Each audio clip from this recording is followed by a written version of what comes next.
মানুষের ঘরে জন্ম নেওয়া প্রত্যেক নবজাতক শিশু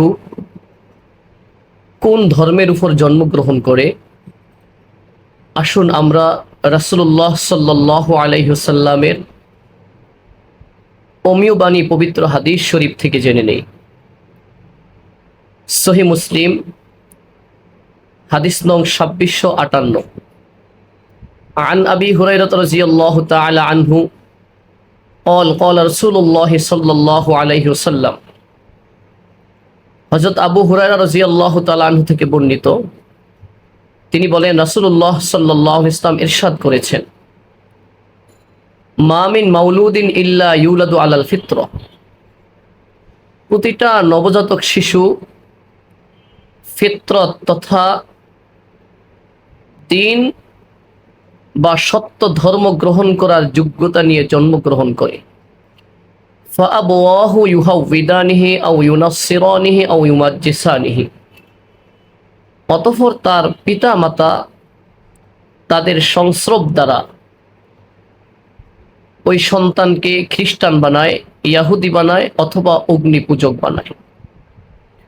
কামা তাং তেজুল বাহিমাতু বাহিমাতান জামা, যেমন একটি পশু পূর্ণাঙ্গ বাচ্চাই জন্ম দেয়, পূর্ণাঙ্গ পশুই জন্ম দেয়।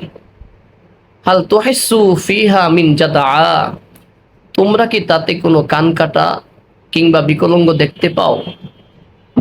এরপরে আবু হুরায়রা রাদিয়াল্লাহু তাআলা আনহু আল্লাহ তাআলার কুরআনুল কারীমের আয়াত তিলাওয়াত করেছেন আর বলেছেন, ফিতরাতাল্লাহিল্লাতী ফাতারান নাস।